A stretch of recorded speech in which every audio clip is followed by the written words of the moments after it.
जय हिंद दोस्तों, welcome back FMR fast maths by Rao. आज हम देखते हैं गुणोत्तर श्रेणी। ठीक है, जीपी। ये होता क्या है? इससे इसका पहला पद होता है जीपी का ए, प्रथम पद।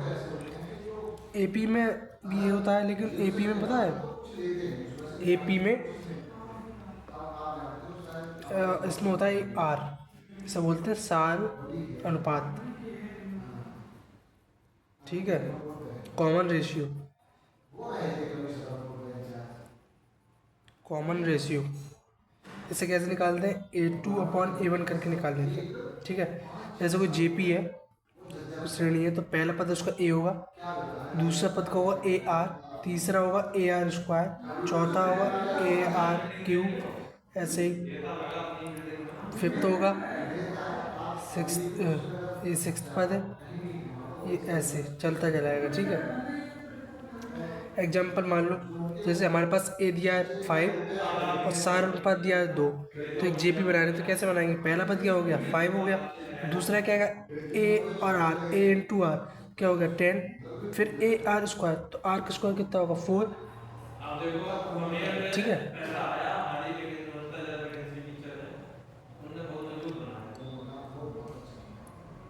फोर, और 4 के ऊपर से मिलाएंगे 20।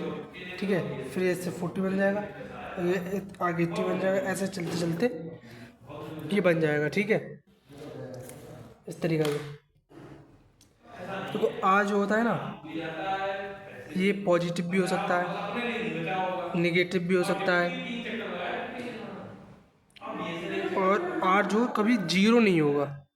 ठीक है, और एक बात और याद ध्यान रखना, नोट करके लिख लो कि जीपी में कोई भी पद,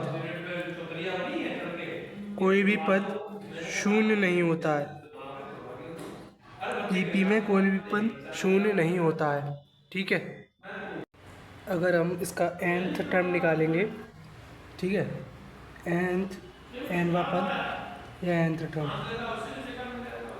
nth टर्म, तो ए एन बराबर होता है इसका a r n minus one.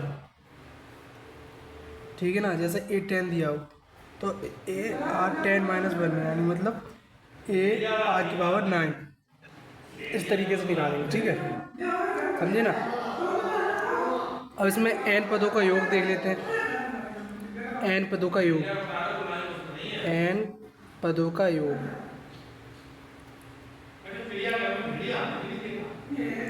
देखा, एन पदों का योग जैसे एस एन हो गया हमारा, तो ए आर की power n minus one upon r minus N.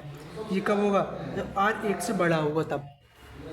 ठीक है, आर आर एक से छोटा हो तो उसके लिए कंडीशन ये होती है, यहाँ वन आगे आ जाएगा, वन माइनस आर की power n, one minus r, r जब छोटा हो एक से। ठीक है, जब आर एक हो, एक के बराबर हो, तो ऐसा क्या होगा? एन इंटू ए, जब आर एक के बराबर है। ठीक है, इस तरीके से करना है। अगर जीपी में अनंत पदों का योग पूछे तो, ठीक है, जीपी में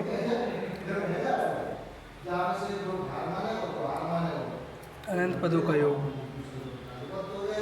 ये होता है एस इन्फिनिटी बराबर ए अपॉन वन माइनस आर।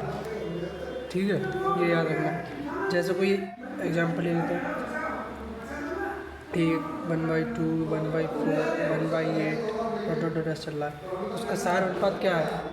सार अनुपात बताया था मैंने, A2/A1 निकाल लेते हैं। A2 क्या है? 1/2, और A1 क्या है? 1। तो क्या आएगा? 1/2 आएगा, नहीं आएगा? आर आ गया ये। ठीक, तो एस इन्फिनिटी ए क्या है? 1 है, 1 माइनस 1/2, जब हम इसे करेंगे 1 माइनस 1/2 तो 2 आएगा। इसका जो योग होगा ना इन्फिनिटी का, वो 2 होगा। ठीक है, ये याद रखना है हमेशा। लेकिन एक कंडीशन ध्यान रखना। कंडीशन पता है क्या? जब जो आर है ना, हमारा आर, ये जो आर है, मान लो आर है ये, इसमें ये आर जो होगा ना, ये -1 से बड़ा होगा और 1 से छोटा होगा। सही है, ये समझो। ठीक, आर जो है -1 से बड़ा होगा और 1 से छोटा होगा, बीच में है ना, ये कंडीशन तभी ये फॉलो करेगा, वरना नहीं करेगा। ठीक, वरना तो इन्फिनिटी आएगा उसका योग। ओके, ये याद रखना। गुणोत्तर माध्य, गुणोत्तर माध्य होता है ज्योमेट्रिक मीन। और ये पूछे कभी तो इसका फॉर्मूला याद रखना।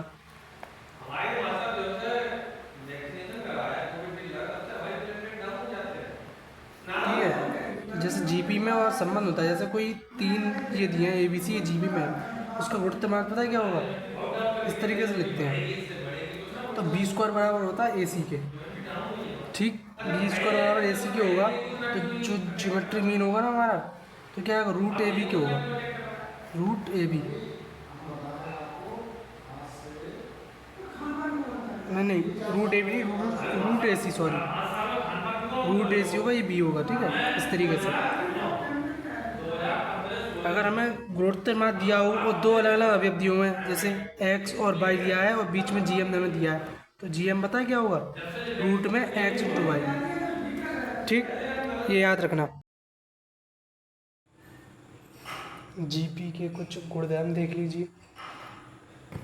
पहला गुणधर्म हमारा, जैसे कोई जीपी है हमारी A1, A2, A3, A4 ऐसे दी है AN तक। ठीक है, इसका कॉमन रेशियो ये जो है ना, इसके इनके बीच का कॉमन रेशियो जो है सार अनुपात तो आर है। ठीक है, आर है इसका कॉमन रेशियो।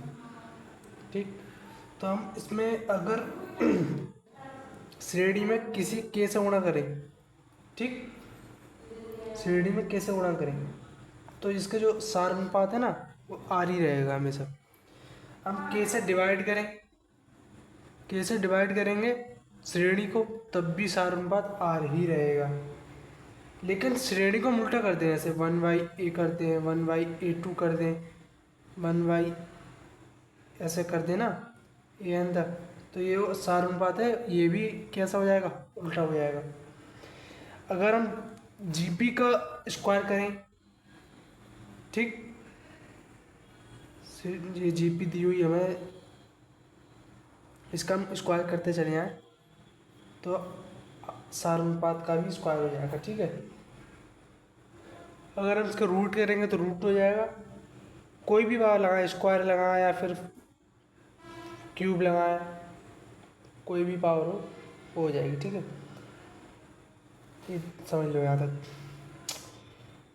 और एक जैसे कोई सेकंड देख लो, जीपी है जैसे कोई A1, A2, A3, A10 तक दिए।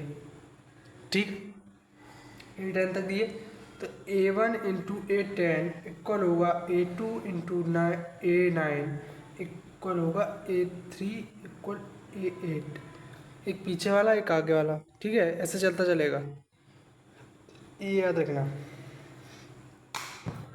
एक रिलेशन होता है, नोट करके लिख लेना। अर्थमेटिक मीन बड़ा होता है किससे? ज्योमेट्रिक मीन से। और ये बड़ा होता है हार्मोनिक मीन से। ठीक, यहाँ तक क्लियर होगा। और जो जी होता है, इसके बराबर होता है ए इंटू एच के बराबर होता है जी स्क्वायर। अभी जी पी निकालना हो तो हार्मोनिक और अर्थमेटिक का मल्टीप्लिकेशन कर देंगे तो जी पी आ जाएगा। इस तरीके से याद रखना है। ठीक है।